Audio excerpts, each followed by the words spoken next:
Шевчук, прекрасний пас. Гладкий пропускає, там захисник вибиває. Бруно Алвеш. Гладкий не розгубився, віддав на Алікса. Алікс б'є під спротивом, дуже суттєвим спротивом з боку Фенербахче, але вдалося пробити. На жаль, по центру, на жаль, в руку. Ми неодноразово говорили, підкреслювали, наскільки сильний Фенербахче у повітрі. І зараз Бруно Алвеш це доводить і добиває. Тейшейра в центр на Глайсна. Тайсон підключає правий фланг. Ідеальна передача на Дар'ю. І Дар'я у своєму стилі низом точно на Гладко, який підключається, який йде на цей пас, який відчуває, що Дар'я віддасть туди, куди він йде. Він йде, випереджає Сімона К'єра і Валкана Діміреля. Сам пас визначає його. В мертву зону віддає Дар'я Осарна і прекрасну гру на випередження, який відкриває рахунок у цьому матчі. Inden kampen.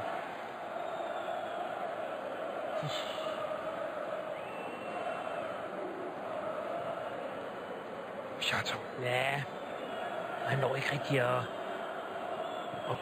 Forsøger sig direkte. Nej, der bliver rettet af! Og var det ikke for en super refleks ind på stregen af Andrei Piatov, var udligningen og fordelen til Fenerbahce der. Ja, det er så, der kommer til at hætte til den her. Får lov til at løbe ind bag ved forsvaret, og han er ikke... Og spørgsmålet er, om ikke han kan hætte den på tværs.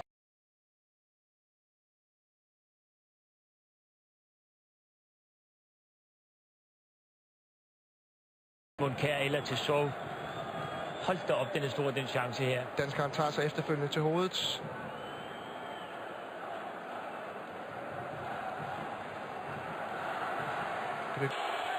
Kaos nede foran katakomberne i Lviv. Fretsch var faldet i forbindelse med en duel. Vitor Pereira blander sig. Så ligner det jo lige frem noget fra en tyrkisk ligakamp. Kvinsen her. Fretsch, der bliver skubbet lidt til ham. Han falder ned der på kanten af det tekniske område. Jeg tror, Pereira mener, at han spiller. Han skulle måske spiller. Rundet Simon Kjær også. Simon Kjær herinde centralt. Og så kommer afleveringen her. Den er smart. Og Mallers løber rigtig fint her forbi Simon Kjær. Han er lidt uheldig med at ramme bolden, så han får det her fortrin med at komme afsted foran Simon Kjær. Og jeg synes, når man ser den her, hvor Mallers får flyttet bolden, Erkin, som vi har snakket om, man kan falde lidt ud af sine positioner og så videre. Det er altså ham, der ligesom lige slipper Mallers, som kommer op i fart og så videre. Simon Kjær er uheldig med at ramme bolden.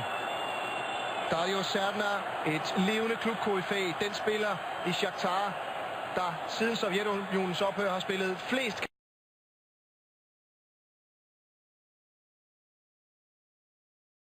så sent som i den ukrainske Supercup mod Dynamo Kiev på straffespark i tillægstiden. Det her er 10 gange vigtigere. Det kan være Champions League. Ja, hvilken koncentration, ikke? Og godt sparket ind. Sparker den sikkert, og hvis man skal have en til at sparke, jamen han er den mest erfarne spiller.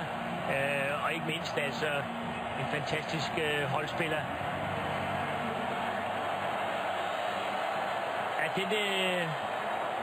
den er hård, den her fra Fenerbahce. Det er den virkelig. I samme minut, stort set, som Pereira bliver bortvist. Jamen altså, så er man lidt uheldig, synes jeg, men vi må også rose Mallers for at tro på... Der er på vej i playoff-runden.